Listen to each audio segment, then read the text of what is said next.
A very good afternoon, everybody, and welcome to this webinar session on navigating the dashboard. My name is Musa Simelani, and I'm joined by my co-host, IK. And the two of us in the next few minutes are going to be taking you through a third discussion on the discussion that we've been having on logging into the dashboard and some of the more foundation topics. This webinar is definitely geared for those of us who are new to the dashboard, but those of us who are intermediary to advanced may also benefit by having the knowledge refreshed on some of the key components that are in the dashboard. But before we get started with that, let me take us through our normal guidelines that we go through. With those provisos out of the way, let us take a look at the objectives that we have planned for today. Very simple ones, two of them. The first of which is to navigate and to understand the data on the turn to date page. And secondly, to be able to navigate and understand the map functionality that is in the dashboard. But I think it would be good if we first started with a recap for those of us who are not in the previous two sessions around the foundation dashboard. And just to remind those of us who are here, and I think the best place to start is to answer the question, where is the data on the dashboard coming from? And the short story there, ladies and gentlemen, is that it's coming from SASAMs, as we know, through a process that happens on a weekly basis and a second process that happens on a term basis. We get to have the information move from SASAMs to the dashboard. And the reason we do that is you can see here from the picture of the dashboard allows very easy navigation, very easy analysis of the data because it's using graphics, which are easy to understand. So I don't have to be a data analyst just by going to the dashboard. I don't have to create the pie charts there or the graphics. It's already there for me to properly understand the information there. Of course, some of this information is also put together into reports that are very helpful. But in between this process where the school puts in the information on SASAMs and it going to the dashboard, there is a process with another DDD tool called Valistrator. And the job of the Valistrator is to ensure that all the lines or all the fields, or think of it this way, all the information that is on the form has been filled in for the school so that when it goes to the dashboard, that data is complete.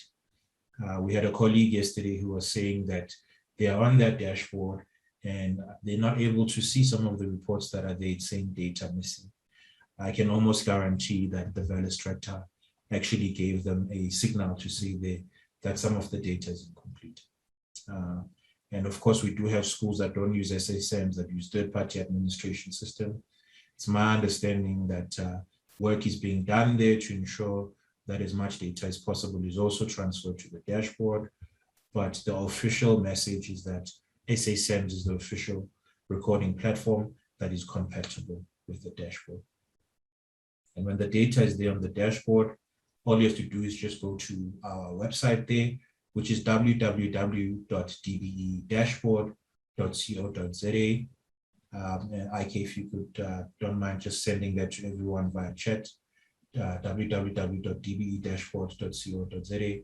If you go there, you'll be going to the dashboard and your credentials will allow you to see the part of the dashboard that is relevant to either yourself, your school, or your district, depending on the level of access you have. But as you can see from the website, there's other information that might be useful for you there. We do strongly encourage that you take time and explore what we have there for you.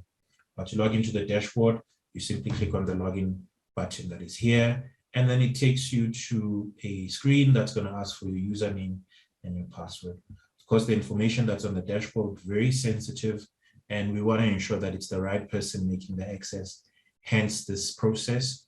And through speaking to either your MS official or DISM, your provincial MS, you are able to request them for access to the dashboard, and it is their function to assist you with that. But however, you are also welcome to shoot a message to our DBE, our dashboard help desk. There also, we will endeavor to assist you to get access. But if you do have access, it's just a matter of putting that username in the username spot, the password in the password spot, and clicking on log on, and then it will allow you to go through. But this process can go wrong. You can forget your password, or you can type it incorrectly. We do have some tips that we want to share on how to reduce that.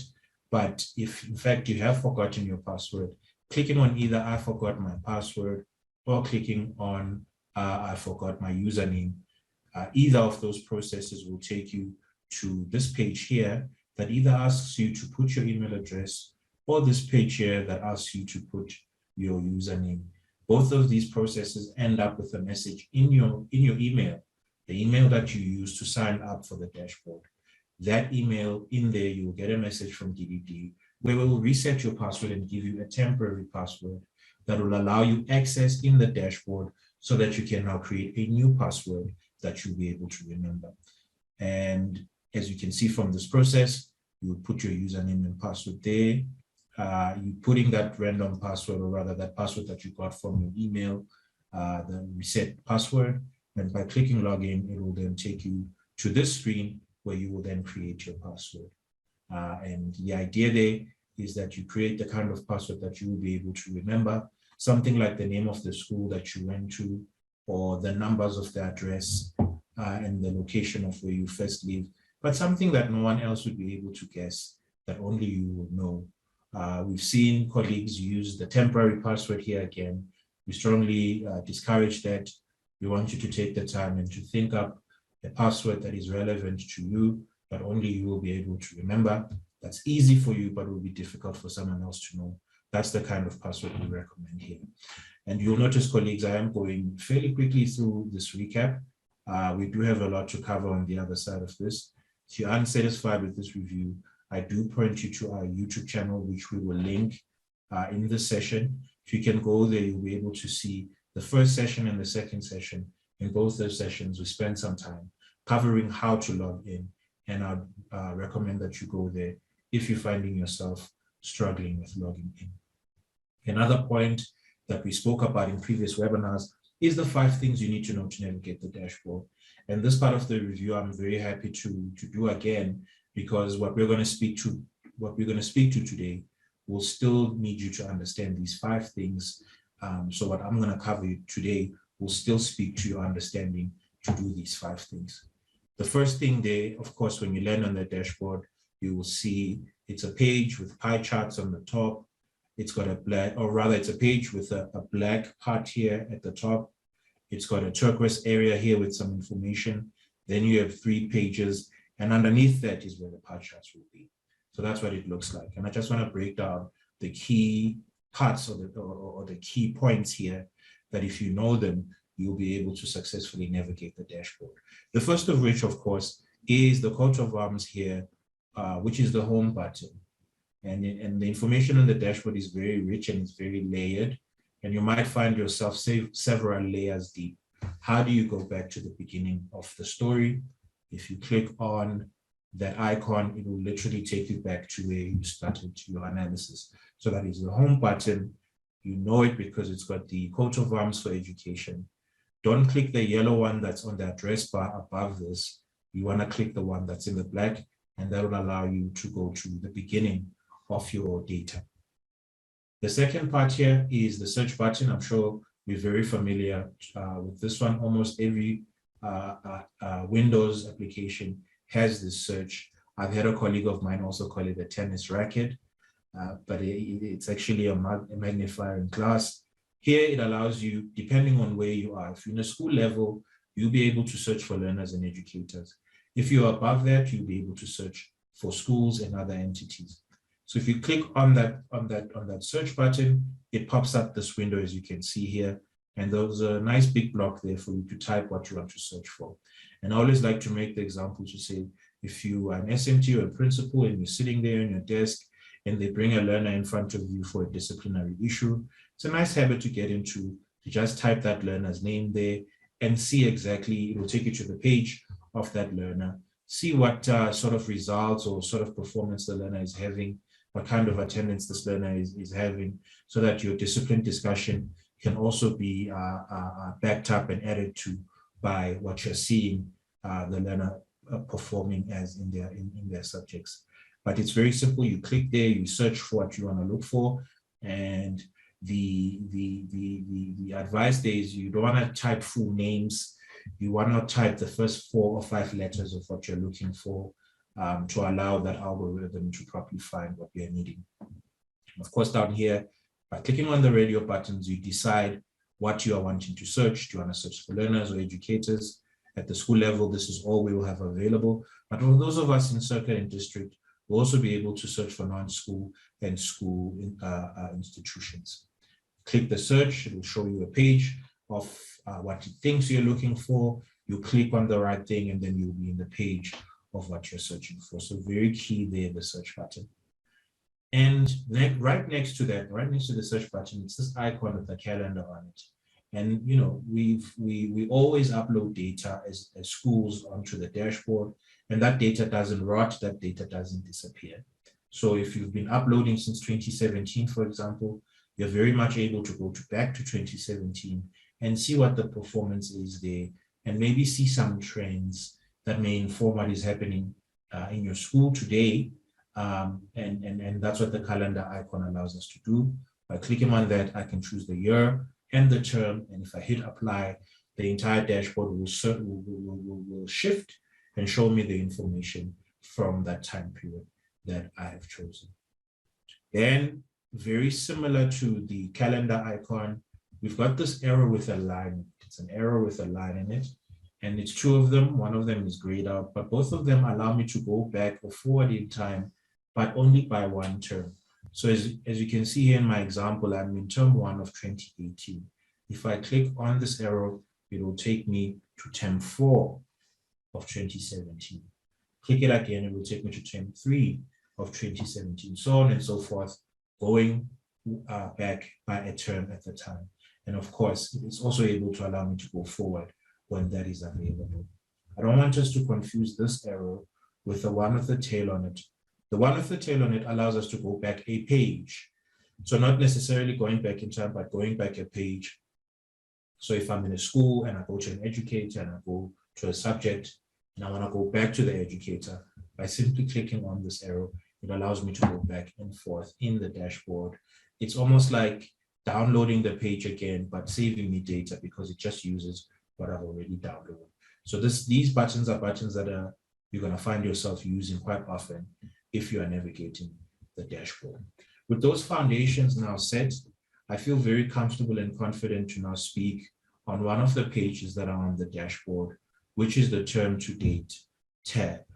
And as you can see here from my example, I've done a small screenshot here of the pages that are on the dashboard. We've got the summary page. And in the summary page, as I've discussed in previous webinars, this is where we are able to actually see the bulk of the information that's on the dashboard. So the summary page is in line with the term to date submission, or rather at the end of term submission. So in other words, at the end of the term, the submission that we do at the end of the term, for example, in term 2, when we do a submission for term 2, when we are in term 3, we'll be able to look back at term 2 and see what happened and allow us to be advised. If we understand the summary page, it'll be very easy to understand the term to date page, because the term to date page is in fact the summary page, but it's speaking to the data that is available in the current term. So the term that we are in currently, if I want to see the information there, that's where I will go. I'll go to term to date. But of course, ladies and gentlemen, GIGO, gold in, gold out, or garbage in, garbage out. If we have not uploaded on a weekly basis, of course, when we go to term to date, we won't find anything there. Process is very much dependent on schools having quality, accurate, and timely submission of their data. But what we are able to see on the term to date, obviously, we haven't finished the learning and the teaching, we haven't finished the assessments. So those won't be present, except if in the week that we are in, there is a task that is expected. If a task that is expected has been completed or hasn't been completed, this page would allow us to be able to answer that question. So that's the only subject data that we best be able to see in the term to date is the current tasks. The other information that will be available is the attendance of the learners and the educators. The idea here is that we see exactly where we are in the weeks of the term, so that when we're seeing that maybe attendance is not where we need it to be for either educators or learners, or the task completion is not where it needs to be, we can very quickly intervene instead of waiting for the end of the term. By the end of the term, it's an accident and we're trying to rescue. But if we do it during the term, then we are avoiding an accident. So in time, be able to see if our trend of attendance and task coverage is on par. But another nice thing that this is able to do, and this speaks to the last point there, is that it allows us to verify a successful weekly submission. So if we're submitting our data, our weekly data on Friday, we are able to, in the next Monday, to have a look to see if our submission was successful. We will know it will be successful because it will have that date for Friday, and it will tell us whether or not and the availability of the data lets us know that actually our weekly submission was in fact successful. So now let's pretend we've actually logged into our school. We go to our school or our district or even our circuit, and we see the learner, or rather the term today tab. We click on it. You will see when you get there, it will show you just like the summary page, but the difference now will be this new page here with the 3 tabs on it. The first tab there will say week, and it will tell you the week that we are on. If we are in week 14, it will say week 14. But as you can see from my example here, we did it during week 10. It will show me my previous week ending dates where I was able to submit. And then it allows me now to look at the statistics for learner attendance and the statistics for educator attendance. The beautiful part is that the features of the dashboard where things are red when they are under an expected threshold still working here. So if we were submitting on the 24th of January 2020 and we're seeing that our educator attendance is at 92%, and as usual, it's not so much the issue that the educator is absent. The more issue is the number of periods that have been lost as a result of that absenteeism. I can now able to say, okay, it's in the red, and I ask a question, are we still good with the teaching time? Are we on time with the coverage of the curriculum? So that's the only thought, the attendance we are interested in. And then it will allow us now to plan to make sure we catch up if there's a need. And as you can see again here, it also speaks to the task coverage. We can see from this week to this week, it wasn't expecting any task coverages. In fact, allow me to zoom if I may be permitted to do so. If I zoom now to the 28th, so this is the 28th here, we notice now all of a sudden the bar for task coverage, or other task marks captured. We notice all of a sudden it now has a line on it, right? And this line is showing us where the system is expecting for us to be some task coverage that have been captured. And we can see here, it's supposed to be here, but because it's at 0, there's nothing there. So it's 2 things either happening there. Either the tasks have been captured, or rather the tasks have been performed, rather, my apologies. The tasks have been performed, but they haven't been captured. If that's the case, then as an SMT, we speak to our processes for timely recording of the school's information. If the case is that the task is in fact not yet covered in the classroom, we try and support to see what is keeping that classroom behind. And notice we're doing this in time. We're doing this a few weeks before the end to ensure that either of these scenarios, whether it's recording of the data or coverage of the task, is properly implemented and we manage it in time. But notice, the week to come, okay, again, it's at 0% in this school. And then all of a sudden we've got 7%. So some of the tasks have been captured. And then notice between week 13 and week 20, all of a sudden it's at 100%. Let's stop for a moment and ask ourselves what's happening here. So we've got a school for weeks, no tasks have been captured. And then all of a sudden at the last weeks, all of the tasks are at 100%. What this looks like to me is that a drive has been done to ensure that we capture in time. But remember, ladies and gentlemen, most of our schools, we don't have a team of data capturers. And often than not, the schools that I've visited, there'll be only one person who's responsible for capturing tasks. They're also responsible for making copies, also responsible to talk to people who are walking in, and also answering the phone. That is a lot of pressure on that one person, and the chances of them making mistakes when they are capturing all the tasks for all the subjects, for all the term, it may create a situation where the data that is being captured there is erroneously captured. Ones become 7 very easily when someone is fatigued. So the idea here is that we monitor this process before its time, before its deadline at the end of the term, on a weekly basis, check in on our dashboard, have a look at where we are. Is the dashboard expecting tasks that are not yet being done? Support the process. If it's capturing, ensure capturing is done in time. If it's the task itself, support the subject and the educators on that subject around that issue. So to recap, capturing in SSM should happen right after moderation and not wait till the last week of the term before the school closes. It releases the pressure on trying to capture most of the assessment in 1 or 2 weeks when most errors could occur. It will assist with the district to be able to support the school in a timely manner. And that's all there is to the term to date page. And if you understand, as I've said before, the summary page, the term to date will be very easy for you to understand. The only added difference is that it talks to us about the current term and will show us where we are on a week-to-week basis in terms of attendance capturing and the capturing of the task marks.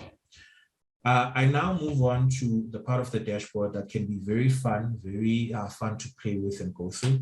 I remember in trainings, just to get everyone comfortable, I always take us to maps and have us try to look at our school and put ourselves to see how our schools look like. But there's also some very key data here that speaks to us seeing exactly where we should prioritize our intervention, either in our school or in our circuits. And this map page, as you can see here, it's part of the 4 pages that are on the dashboard. We've covered summary, we've covered term to date. We know all about reports because in this webinar, almost every week we cover a new report, so we know about that. But the map is a little bit unfamiliar, and I just want to introduce it to us. Here's some of the things it's able to allow there. It's the location of the school in the map view. It allows us now, and that's the fun part that I was speaking about, but there's also some key data like enrollment by grade and showing us how many girls are enrolled in a grade compared to boys. And of course, allows us to see the trend of our year-to-year enrollment. Let's talk about those topics very quickly. So as we can see here, we've got the maps. So if you are on the school view, this is exactly what it will look like. If you are above school view, your view might be a little bit different, but I'll wait until I get to the live demonstration to show you how your view looks like. So please stay tuned for that part. As you can see, it works exactly like the Google Maps. If you have worked with Google Maps, you see here the school is typified there, showing exactly where the school is. And if you click on satellite, it will show you, sort of like the satellite view aerial photograph of the area we're in. You are able to take the man there and drag them. And, as you can see here, if it's gray, that means you can't drop the man there. If it's blue, it means you can. And what that allows us to see the street view of the school. Very important for myself and IK who have had to visit schools. A lot of times we definitely use the map to see where the school is and to make sure that we see some landmarks. Is it next to a ShopRite Checkers, for example? Then we know when we pass that ShopRite Checkers, we're close. And that can be useful for a circuit manager as well, who's trying to identify where the school exactly is. We've gone to Eastern Cape, and yes, this has been very helpful for us in some of those rural parts to see exactly the distance between those 2 schools. It can be handy for that if we're seeing the schools live. But at the bottom of that, the first thing we see there is information called the school's detail. And I just want to zoom in there very quickly. If I zoom in there, you can see there that it will have the information of the school. And at this point, I want to give everyone a little bit of homework. Go to your school and just check there in your school, in your dashboard under maps, is the name of this principal correct? Is it showing the current principal, or does it have old data showing the old principal? And try to allow either the SMT or the data capture about that issue and to correct that on SSMs to ensure that the data is up to date. Right? Some of the information is coming from module 1 on SSMs, but putting that school in the right kind of circuits, that is information we get directly from the district. But some of the information is very much able to be updated at the school level, and if you do that, it will have an effect the next time you upload to the dashboard. So pertinent school information there, phone number, address, email address, and the name of the principal, which becomes very, very key from time to time. And we want to make sure, again, that this is regularly and accurately updated. And then if we move a little bit below that page and we go now to the learner enrollment trends, this can be very important information here. As we can see, just allow me to zoom in if I may. You see there that in this particular school, it's from grade R to grade 7, and we've got the number of learners from 0 to 140 here represented in this scale. And we can see some very interesting information. For example, we can see that the grade that has the most learners in the school is grade 1, and the grade that has the least learners is grade 7. But we can ask ourselves several questions and try to get to the bottom of what are some of the causes of what we're seeing. And we're seeing, for example, in grade 7, we have predominantly more girls finishing grade 7 in the school than boys. Is that a social issue? Does it have to do with the statistics of girls compared to boys? But it's some of the questions that we can ask to make sure that if there is some barrier to learning that's affecting only boys, we can deal with it. We know in certain rural areas where certain customs are respected and observed, we see boys and most of the time, being lost in the system as a result of that. Are they coming back after those customs are done back into school? So this kind of trend analysis will allow us to answer those questions and come up with interventions if those are the problems that we identify. And right next to that, we see the enrollment trend. And in this school, it's from 2013 to 2018. In this school, it seems the school is going from strength to strength in terms of the number of learners being enrolled there. And it becomes an important issue when we realize that the resources that the school gets, whether it be budget or learners, or rather educators, all of that is determined by the number of learners that are in the school. So we want to keep an eye on it to see, are we growing or are we stagnating as a school? And what is that doing to our resources? Is it possible that schools don't, or the community is unaware of our school? Do we need to be more visible so that we can draw in more enrollment? Or maybe we over-enrolled, we want to see less enrollment. That's also sometimes a goal.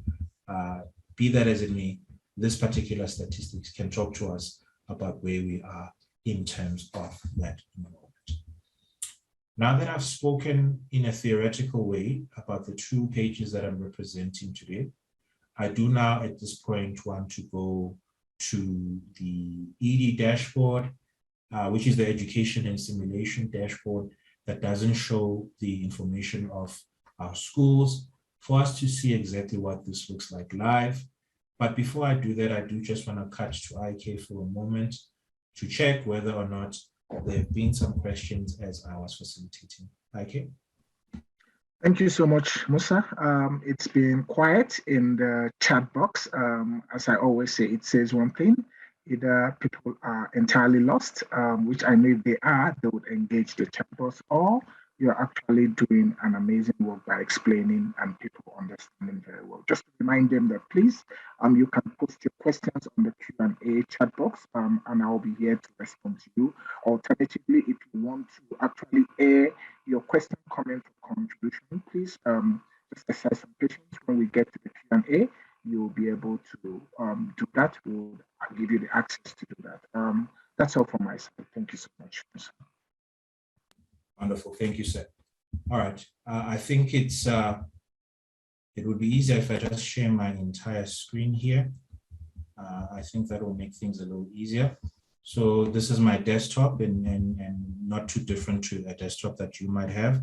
And as you can see, I have my Chrome right there, but for you, maybe you might need to go to Windows and type in Chrome. To find Chrome, there's Chrome.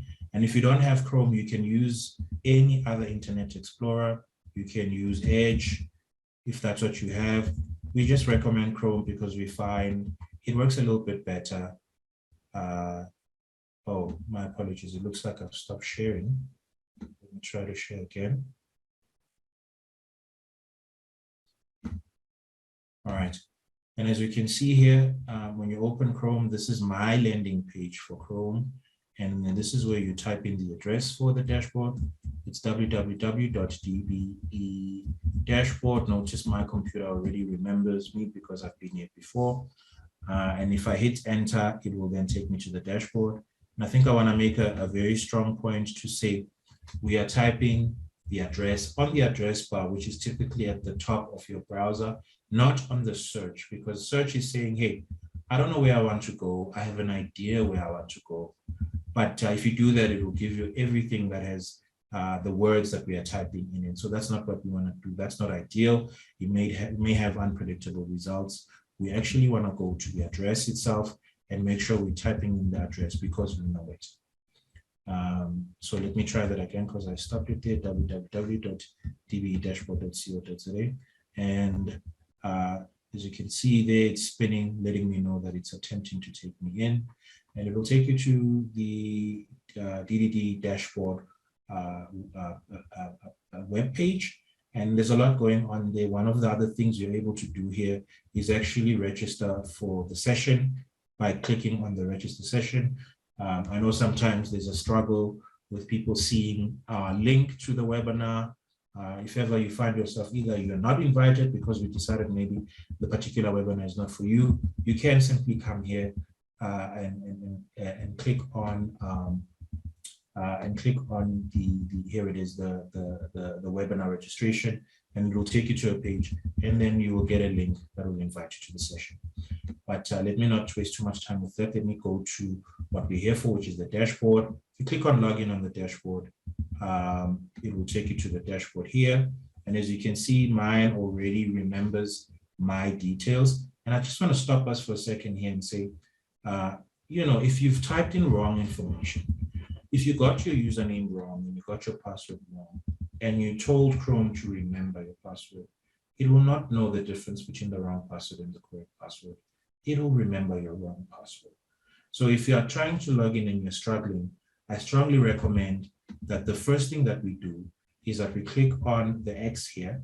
And what this X will do is that it will clear everything for us, allowing us to start afresh, and particularly if we're not remembering our password. And I'm going to type my username. Notice my username is musa.simelane. Most people's usernames is exactly like this. It's their name dot their surname, and the M and the S is capitalized. Notice I haven't put any spaces, just a dot. Then I type my password. Let's say my password is schools1234, right? What I recommend that we get used to before I click on login is just, if there's no one looking over my shoulder, just take your time to see and click on the I here and just verify that what I've clicked is correct. Remember, I said my password is schools1234. Look what I've typed, schools1258. Usually just that will save you a lot of heartache and frustration. If I click on log on, it will then allow me to log in. But of course, that's not my password. It's an incorrect password. And what I want to demonstrate here is that if you've forgotten your password, simply clicking on I forgot my password will take me to the piece that is asking me to put my email address. And if I put my email address, it will then send an email to my email, and it will allow me to have a temporary password. I then go back here and then I type in the temporary password that I got from my email. If you're good with copying and pasting, I recommend that you copy and paste the password from your email. If you click on log on, it will allow you now to change your password into a password that you're able to remember. And also notice we've got a new feature here, struggling to log in. That video that I was speaking about on how to log into the dashboard, if you click on here, it will take you to that video, and you can spend some time watching that video, because then you'll be independent. Every time your password is not working, you'll be able to fix it yourself, rather than having to wait for an MS official to be available or sending a message to our help desk, and we are only obliged to respond within 24 hours. And you might wait that long if the help desk is busy. So why not develop the skill of being able to reset your password yourself? And as you can see here, there's all kinds of resources, even a video right there next to the login that you can go to and take time to understand the process. Right. I am now going to switch to the ED dashboard. Let's just pretend that we've successfully logged in, and let's just say we are a school and we have logged in as a school. Right. I'm going to allow that to process in the background. So, and as you can see here, it's the dashboard that I've been speaking about. There's a black bar area here. There is the part that's telling me the school, saying school 110 for me. But if you are in Norcom High, it will say Norcom High right there. And it will show you it will automatically land you to the most recent data that you have added. So you notice here for my school, I do have the summary page. I do have the maps page. I have the report page, but I don't have the term to date page. That's because this particular school doesn't have any current data. And this will happen to you as well. If your school does not have the current data, or even your circuit, if there's no current data for any of the schools on your circuit, that tab won't be available. It's only available if your school has uploaded current term data, or the weekly data, as we sometimes call it, or if any of the schools in your circuit. If none of your schools have uploaded, it won't be available at a circuit level. And if you're at a school level, if you haven't uploaded as a school, it won't be available. So what I'm going to do here is I'm just going to jump up to the circuit level. And as I can see here on the circuit level, I do have the page here. So whether you're in circuit level or in school level, the page will look pretty much the same and will have the same data. So if I click here on term to date data, I can see here it's exactly like the summary page, but there's some pie charts missing. It only has 3 pie charts, and the pie charts that it has is learner attendance, educator attendance, and task marks captured. And if I click on learner attendance, it works just like the summary page. It will take me to a breakdown on how the grades represented that attendance. And I can see, for example, in my school, grade 5 and grade 7 is both the learner attendance and the educator attendance in the red, meaning that the attendance is below the expectation. And when we look at the date, 28th May, it makes sense because we are still heavy into the rotation. And whether a learner is, even when a learner is rotated, we still have to mark them as absent. So there will be a lot of red. So even when we look in the future, 10 years from now, when we go to the dashboard, 2020 and 2021, because of the pandemic, we'll have a lot of red in it, but we'll understand why. It's because we're rotating, learners are not there all the time. And of course, if it's at 100%, that also is a little suspicious, isn't it? Remember, we're not just monitoring what we see that is good, but we're monitoring things that are good when they shouldn't be. If something is under 100% and we are in lockdown, or rather we are in we are in rotation or platooning, whatever you're calling it, as a circuit manager, I have to support that school and find out, are they aware of the policy to say, when the learner is not in school, we're not marking them present, even if it's because of rotation issues, making sure that those clear stipulations on how to capture is done. We can also monitor that because those schools or those classes will be in the green. Okay. So what I want to demonstrate there is that it works the same. Click on the educator, it will take you on the educator piece. Click on the task marks captured, and then it will take you to the task marks captured. I won't be able to interrogate the grades in the term to date, but I am able to have a look at the subjects. And if I look at the subjects, I will be able to see, so fortunately here, none of the subjects are having an expectation of task marks captured. And so it's on 0 at this point. But if it was, you would see a line. For example, if I pick on life orientation, if life orientation is here, it's at 7%, and it's expected to be maybe here at 50%, if you follow my cursor, then I know, okay, they are falling a little bit behind on the task coverage. But again, because of COVID-19, the way that the task marks are expected on SA SAMs has had to change. Trishan covered it quite nicely in the previous webinar and the webinar before that to say, you know, because of COVID-19, we might have to take up our own ways of analyzing which of our learners are at risk, which tasks have been captured, etc. But what I want you to take away here is that you are able in the term to see the learner, educator, and task marks. Works exactly like the summary page. Click on them, it'll take you to the breakdown of that information. And then a nice thing here at the bottom, it will give you the weeks where submission was done. So because I'm in a circuit level, I see school count here, but for you in the school level, you won't see this. You will just literally see the learner count, learner attendance, educator attendance, and the task marks captured. You can see there it's in the red, but again, we are in COVID-19.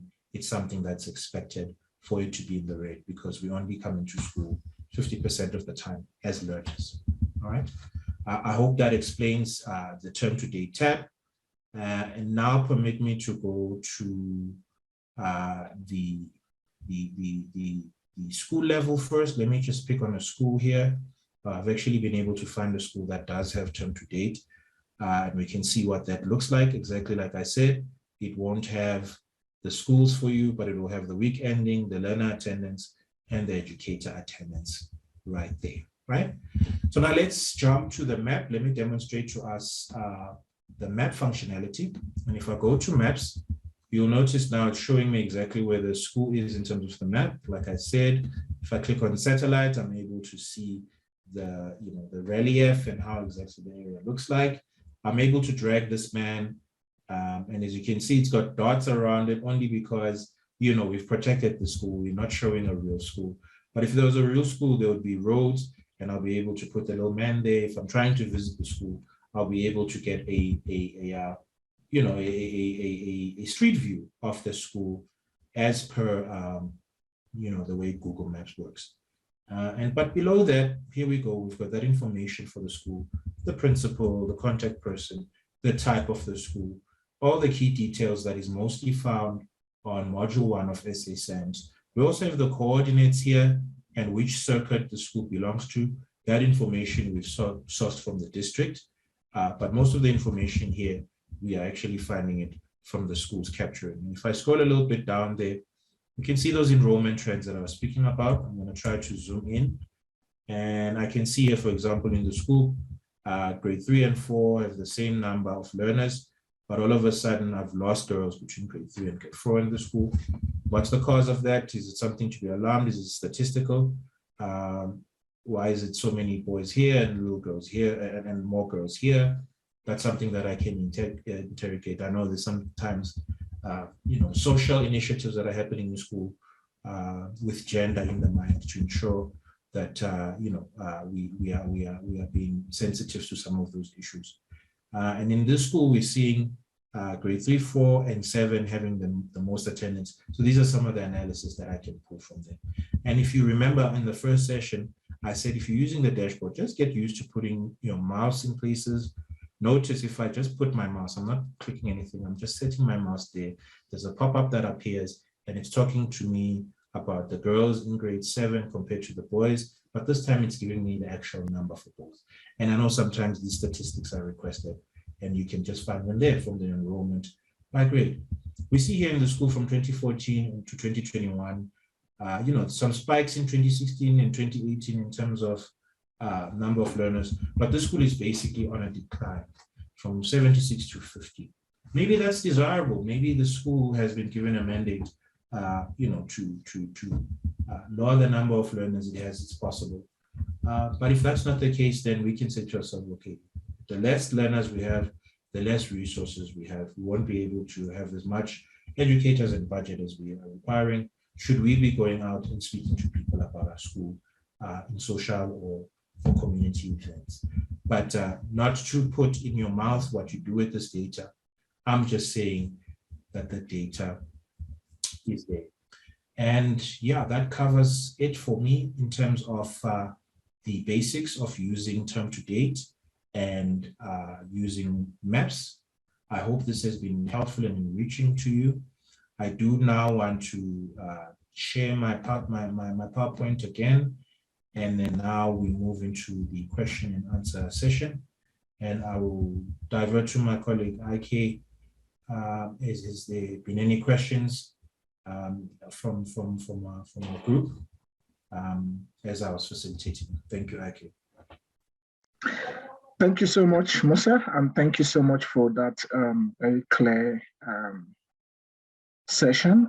First of all, I just want to launch the polls. Colleagues, I've just launched the polls now. Please take out time to engage with the polls based on the session that we just had, and also your honest feedback would be appreciated. Colleagues, so I was quite listening to what Musa was speaking about, and I just wanted to add just a few pointers to what he said. Especially this is very beneficial to school officials. I want to talk about the school officials. I mean the SMT, which comprises of the principal, deputy, the HOD, and also the educators. When you look at the information that Musa just shared, it talks about data, it talks about data quality, it talks about also being cognizant of the fact that the data that is being captured on SSAMs should be the same thing when we look on the DDD dashboard. However, there are actually discrepancies. So if there's any discrepancy, when you find out that maybe the information of the school is not the same, the address, maybe the principal's name, the information is not the same, don't just overlook it, because the dashboard is actually being viewed by the provincial leadership and also the district officials and all that. So most of the time they take their decisions based on the data. They don't have to drive to school because this data is readily available to them in front of them in the office. So let's make sure that the data that we have on the dashboard is a true reflection of what is actually happening on the school. So if you find out that the information on the dashboard, maybe your school name, your MES code, the information on the principal or where the school is not correct, please please make sure that that information is corrected on SSAMs.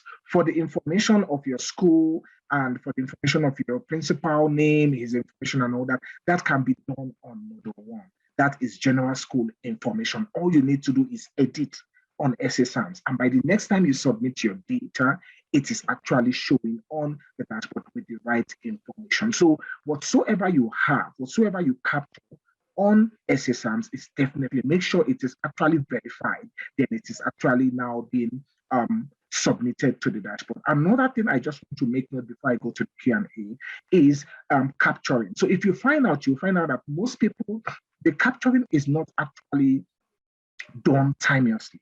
That's why we have the weekly submission. Now, the weekly submission gives us the current status of the school.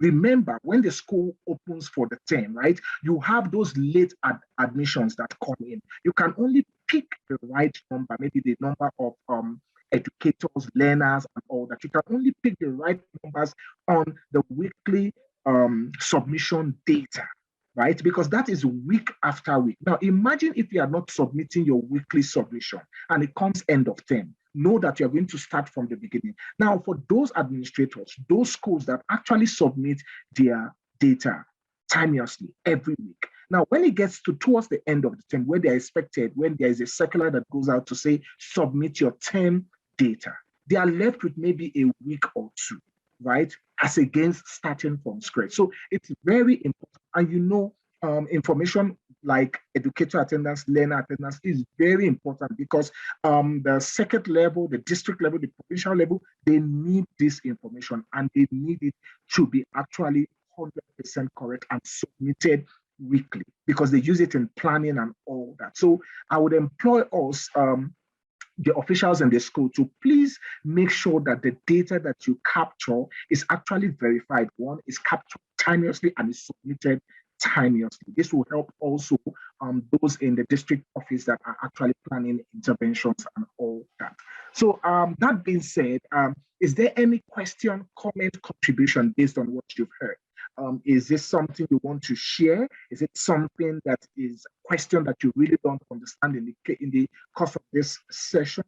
whatsoever, please, you can engage the Q&A, or you can raise your hand and you'll be given the access to ask, comment, and say what you want to say about the session today. Thanks, IK. Tell you what, IK, I'm actually remembering there's a part here on the maps with regards to our colleagues that are above the circuit management. It will take me 3 minutes to explain this part while you continue to ask the questions that you have. But as you can see from the screen here, I've spoken about how maps looks like at the school view. But I want to be very clear that this information is only available on the school level.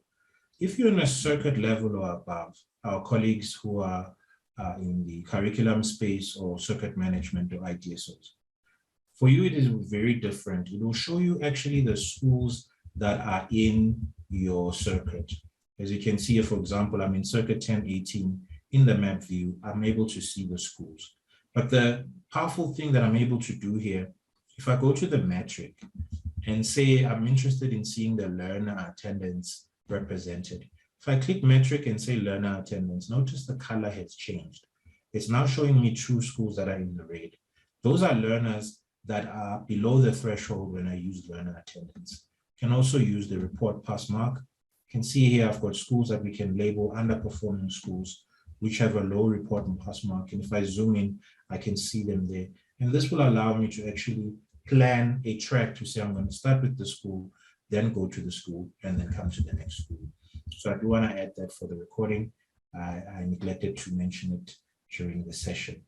Thanks, IK, for permitting me to do that. But I am seeing some questions. There's one from Kelly Snibe, and maybe IK, you can address this one. They're saying, I have a staff member on SA SAMS a year ago, but she's still on DDD. What's your answer to that one, IK? Thank you so much, and thank you, Kelly, for asking this question. Now, I want to say, I just want to give you the different scenarios here. Now, you have actually archived this learner. That means that this learner is not expected to show on the data on the dashboard. Now, if you're still seeing this learner on the data on the dashboard, there are 2 things you need to do. We need to actually ascertain the data that you actually archived. So please send an email to help@dbedashboard.co.za. Musa is going to go to that screen. You can send an email just with exactly the question that you've just given us, because first of all, we need to look at the data, from the back end. Also, you can also contact your MEs to make sure that the process of archiving was done correctly. These are the 2. I'm sure that you definitely get help from this 2 information that I've actually just shared to you. I hope I was able to answer the question. Yeah, I'm liking your answer, IK. Thank you very much. Looking at the polls here, I see we're at 56% in terms of the number of us who have participated. It's possible that maybe you haven't participated because you've lost where to find this poll. If you could just move your mouse around, you will see a black bar will appear if you're on a laptop. One of those buttons is polls. If you click on that, it will allow you to participate. If you're on the phone, every phone is different, but try touching the screen and seeing if you don't see the bar with polls on it. If you're still not seeing it on the bar, there should be a button with 3 dots. Click on that and see if you can't find polls in that menu. I have a colleague who just raised their hand. This is Kalata's Piwe. I'm going to attempt to connect them. Kalata, if you could just unmute yourself and pose your question. No.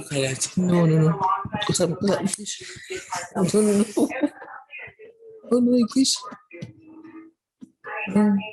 What to do, man? Oh God.